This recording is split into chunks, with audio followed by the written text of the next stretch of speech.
E aí, galera, tudo certo com vocês? Vem comigo, que hoje é dia de anfíbios. Vem que vem!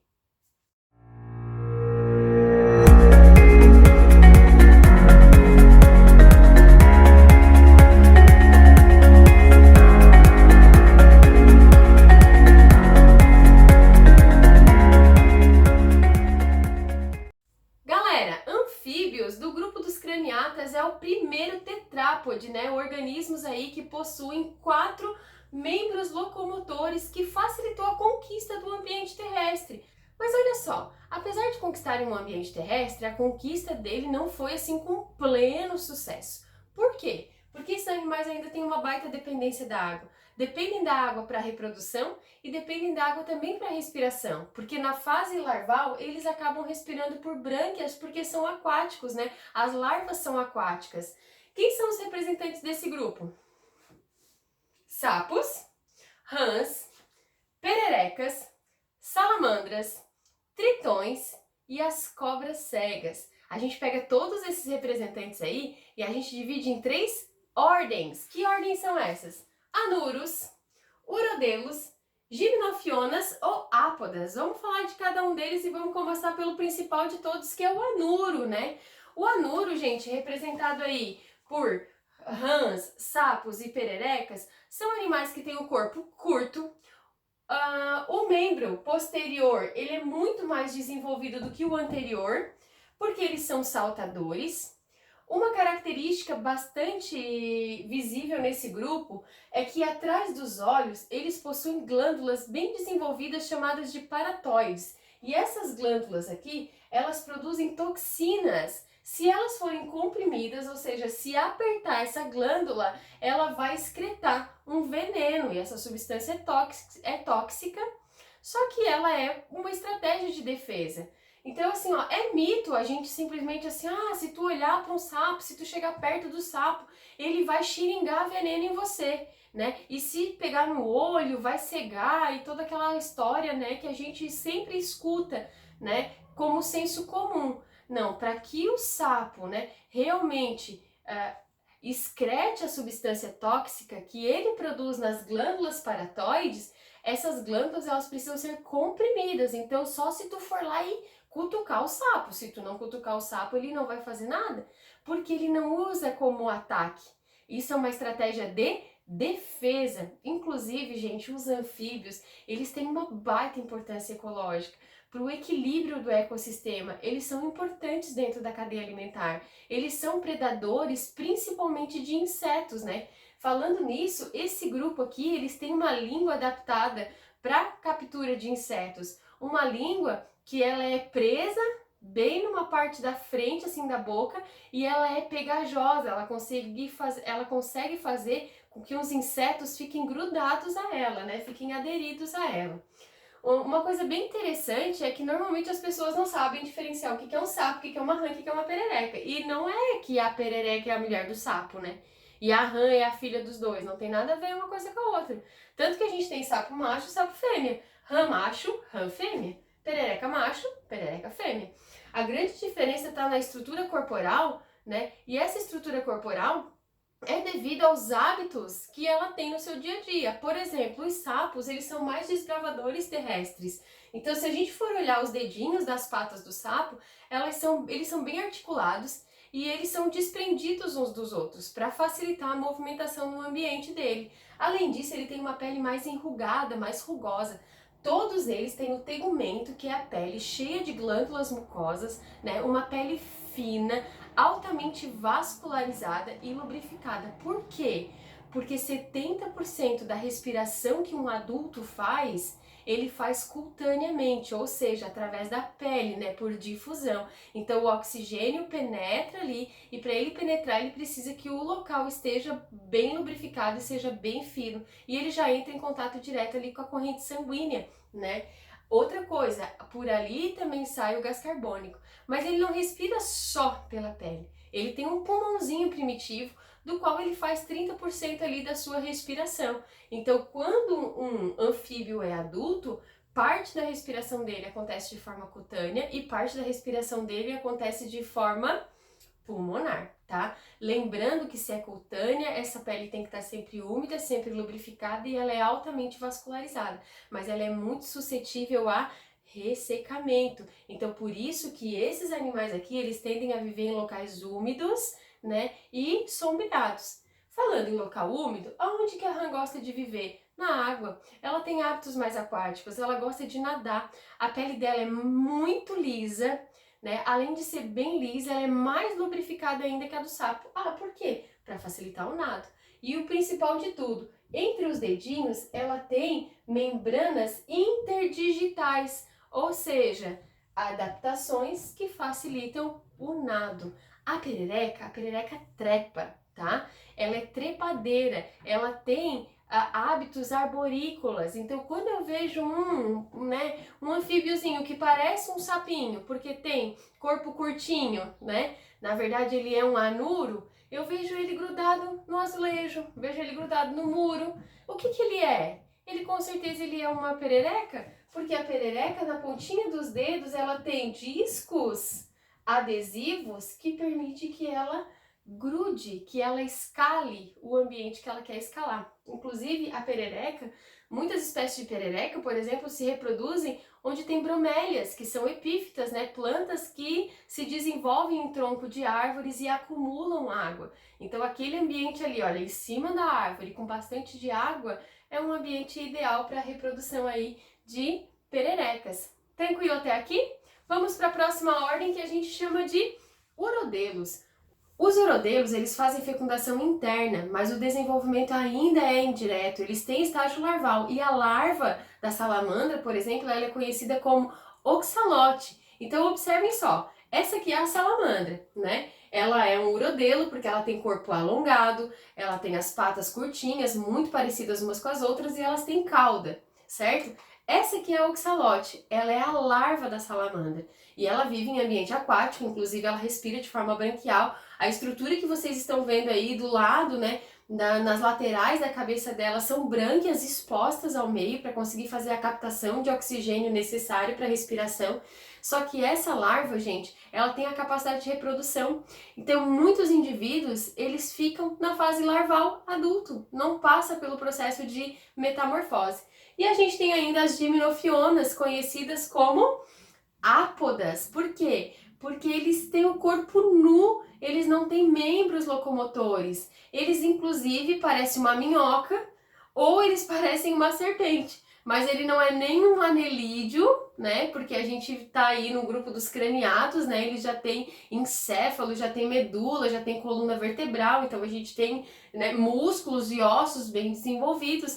Ele não é um anelídeo, mas ele também não é um réptil, tá? Porque ele ainda faz a fecundação dele, né? A fecundação dele é interna, o desenvolvimento é direto, mas os ovinhos desse animal aqui precisa estar dentro da água, porque eles não são ovos amnióticos. Esses ovos, eles não possuem anexos embrionários. O único anexo embrionário que um anfíbio carrega é o saco vitelíneo, que é o saco de comida, mas ele não carrega alantoide, ele não carrega córium, ele não carrega âmnion, né? Então ele está desprotegido ao ressecamento, por isso que ele precisa estar dentro da água. Então, olha só, as gimnofionas são conhecidas como cobra cega, mas ela não é nem cobra e não é cega também. Elas são também conhecidas como cecílias. Mas por que ela não é cobra, professora? Porque ela não é um réptil. Por que ela não é cega? Ela tem olhos e os olhos eles são sensíveis à luz. Eles não conseguem fazer uma projeção nítida de imagem, mas eles conseguem fazer uma captação de luz e identificar o meio, né? Falando nisso, vamos falar um pouquinho sobre a fisiologia. Como que é o sistema digestório? O sistema digestório é completo, né, gente? Inclusive, eles têm aí glândulas como o fígado e o pâncreas, né, que produzem enzimas digestivas. Uma coisa bem interessante, né, é que o final do tubo digestivo vai ser uma cloaca, né? Que mais que a gente tem nesse grupo? Como que eles respiram? Na fase larval, eles respiram por brânquias. Na fase adulta, eles vão respirar 30% pelo pulmão primitivo e 70% de forma cutânea. Por isso que a pele dele é altamente vascularizada e lubrificada com glândulas mucosas. Como que é a circulação desses animais? Eles possuem um coração com 4 cavidades, um átrio direito, um átrio esquerdo, um ventrículo, tá? Ele é um sistema de vaso, um sistema circulatório fechado, né? Mas o que que acontece? O sangue, ele passa 2 vezes pela circulação, né? Então a gente diz que é uma circulação dupla. Além do mais, no coração ocorre mistura de sangue arterial rico em oxigênio e sangue venoso rico em gás carbônico. Quando tem mistura de gases no coração, eu digo que é uma circulação incompleta. A excreção desses animais acontece por rins mesonéfricos, onde esses rins vão filtrar o sangue, mas também vão filtrar líquidos do celoma. De cada rim parte um ureter e eles têm uma bexiga, só que as excretas vão ser eliminadas pela cloaca. E o que eles excretam? Eles excretam ureia. Quanto ao sistema nervoso, a gente já percebe que ele tem um sistema nervoso central dividido em encéfalo e medula, e ele já tem um sistema periférico composto por 10 pares de nervos cranianos e 10 pares de nervos raquidianos. Coisas importantes, ele tem uma orelha média e uma orelha interna, só que ele não tem um pavilhão auditivo. Só que como que ele faz a captação de som? Ele tem próximo dos olhos uma membrana timpânica, o tímpano.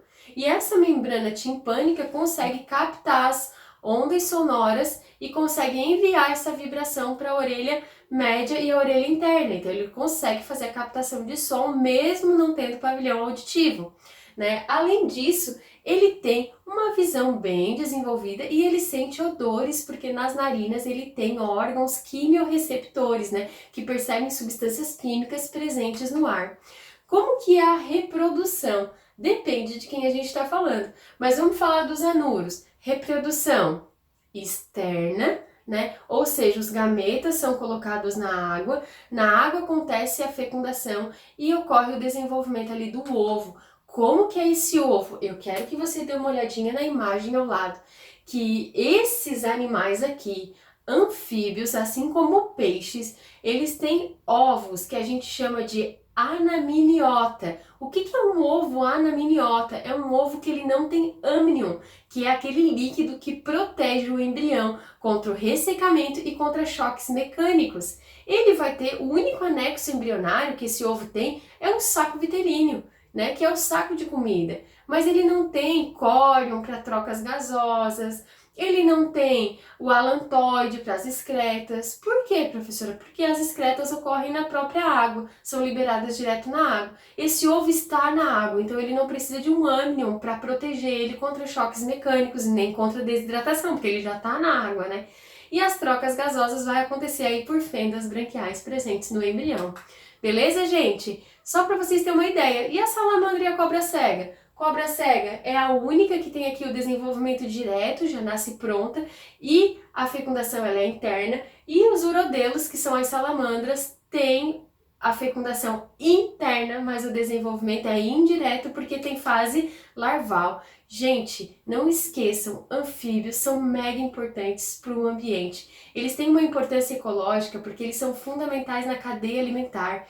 Eles consomem pequenos invertebrados que, se superpopular, podem virar um prejuízo ao ecossistema. E além disso, eles são presas de predadores como répteis, como anfíbios, como alguns mamíferos, né? Então ele tem uma importância ecológica na cadeia alimentar ali muito grande.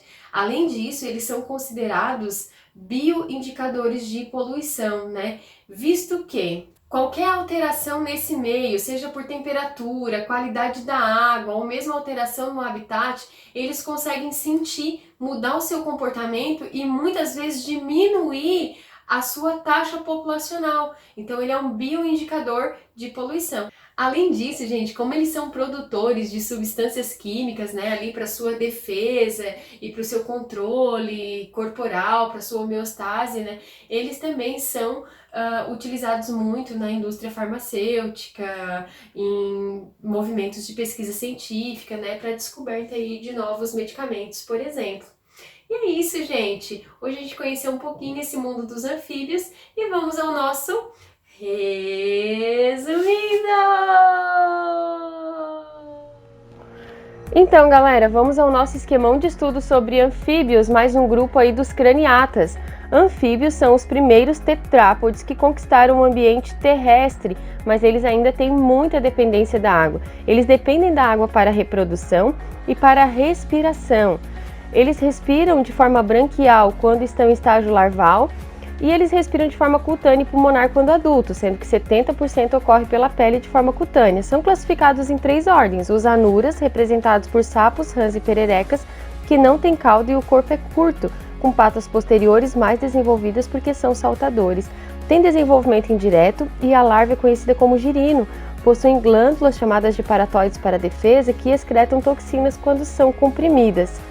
A ordem Urodela é representada por salamandras e tritões, tem o corpo alongado e com cauda, e eles também têm desenvolvimento indireto e a larva é chamada de axolote. Alguns desses animais ficam sempre na fase larval, porque a larva tem capacidade reprodutiva, e eles têm as brânquias expostas. A ordem Apoda é representada por cobras cegas, que têm aspectos vermiformes e que não possuem membros locomotores. Quanto à sua fisiologia, o sistema digestório ele é completo. Alguns possuem uma língua presa e pegajosa para facilitar a captura de alimento e eles excretam fezes pela cloaca. As trocas gasosas ocorrem de forma branquial quando eles são larval e de forma cutânea ou pulmonar quando são adultos. A cutânea ocorre porque o tegumento é muito vascularizado e lubrificado e os pulmões eles são bem primitivos. Quanto à circulação, a gente chama de fechada, dupla e incompleta, mas ela é uma circulação mais eficiente porque o sangue arterial ele parte do coração. Ela é incompleta porque no ventrículo ocorre uma mistura de sangue arterial com sangue venoso. A excreção ocorre por 2 rins mesonéfricos que filtram o sangue e o líquido do celoma. As excretas partem para o ureter, são acumuladas na bexiga e são excretadas ureia pela cloaca. O sistema nervoso é composto por encéfalo, medula e o periférico por 20 pares de nervos. Possuem boa visão, têm orelha média e interna, sem pavilhão auditivo. As fossas nasais possuem quimiorreceptores. A reprodução, os anuros fazem acasalamento, fecundação externa e desenvolvimento indireto. As salamandras fazem a fecundação interna pela cloaca, mas também têm desenvolvimento indireto. Já as cobras cegas, elas têm o desenvolvimento direto. E aí, galera, gostaram da nossa aula? Mas não para por aí não, vamos testar os nossos conhecimentos. Vamos de Enem? Então vem! Pessoal, numa questão do Enem de 2015 dizia o seguinte: os anfíbios representam o primeiro grupo de vertebrados que, evolutivamente, conquistou o ambiente terrestre. Apesar disso, a sobrevivência no grupo ainda permanece restrita a ambientes úmidos ou aquáticos, devido à manutenção de algumas características fisiológicas relacionadas à água. Uma das características a que esse texto se refere é a letra A, reprodução por viviparidade. Esses animais, os anfíbios, eles são ovíparos, Então o desenvolvimento acontece dentro de ovos, inclusive ovos aí que precisam da água, Porque são anamniota. Letra B, respiração pulmonar nos adultos. A respiração pode até ser pulmonar, mas a maior parte dela ocorre de forma cutânea pela pele. Letra C, regulação térmica por endotermia. Eles são ectotérmicos. Isso significa que a temperatura deles varia conforme o ambiente externo. Letra D, cobertura corporal delgada e altamente permeável. Fato, tá? Eles têm uma pele, um tegumento muito permeável, então eles absorvem água com facilidade, mas eles perdem água com muito mais facilidade ainda. Então eles estão muito suscetíveis ao ressecamento, por isso a necessidade de viver em ambientes úmidos ou aquáticos. Além disso, essa permeabilidade ela é super importante para facilitar as trocas gasosas, então ela tem relação direta com o fator respiratório, então com certeza a letra D. Mas vamos para o tiratema, letra E. Locomoção por meios anteriores e posteriores bem desenvolvidos. Ele tem a parte posterior mais desenvolvida do que a anterior, mas a anterior também é bem desenvolvida, só que isso não tem nada a ver com o enunciado, não é isso que o enunciado se refere. Beleza, gente? Pessoal, beijo no coração e até a nossa próxima aula!